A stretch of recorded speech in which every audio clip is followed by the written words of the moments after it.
श्री सर्वमंगल्ये मांगल्ये शिवे स्वार्थ साधिके शरण्ये त्र्यंबिके गौरी नारायणी नमोस्तुते। श्री स्वामी समर्थ। लक्ष्मी मातेला प्रसन्न करण्यासाठी आजकाल प्रत्येक जण धडपडत असतो। प्रत्येकाला लक्ष्मी ही पाहिजेच। लक्ष्मी प्राप्तीसाठी हे करा ते करा। लक्ष्मी मिळवण्यासाठी अक्षरशः माणसं कधी कधी गैरमार्गाचा सुद्धा उपयोग करतात। पण एक साधी गोष्ट त्यांच्या लक्षात येत नाही की गैरमार्गाने मिळालेली लक्ष्मी किती काळ टिकणार आहे। आणि मुळात लक्ष्मी मिळवण्यासाठी मी म्हणते प्राप्तीसाठी वेगळं काही करायची गरजच काय। कारण काय आहे की आपल्या नशिबात जे लिहिलेलं आहे ते आपल्यापर्यंत येणारच आहे। मग लक्ष्मी प्राप्तीसाठी वेगळं करायची काय गरज आहे। आपण जर कर्मानं वागलो, आपलं कर्म चांगलं असेल, सत्यानं वागलेलो असेल, तर जे काही आपल्या नशिबात आहे ते आपल्यापासून कुणीही हिरावून घेऊ शकत नाही।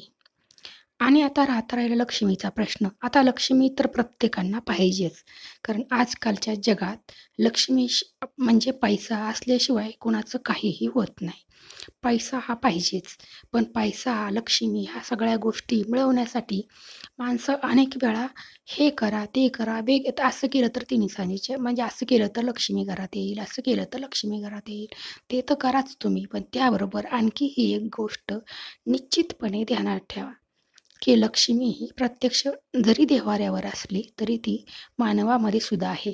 जर तुमच्या घरात तुमची बायको असेल, तुमची आई असेल, तुमची बहीण असेल, तुमची मुलगी, सून, कुणीही, किंवा घरातला आणखी कुठलाही सदस्य, मग तो पुरुष असला तरी चालेल, त्या व्यक्तीवर तुमच्याकडनं कुठल्याही बाबतीत अन्याय तर होत नाही ना। काही घरात होतं काय की घरातल्या माणसांचा अनेक वेळा विचार केला जात नाही, त्यांच्या भावना दडपल्या जातात, त्यांचा हक्क मारला जातो, जे त्यांच्या हक्काचं आहे ते त्यांना दिलं जात नाही। माणसाचं आयुष्य माणसाला कित्येक जन्मानंतर मिळतं।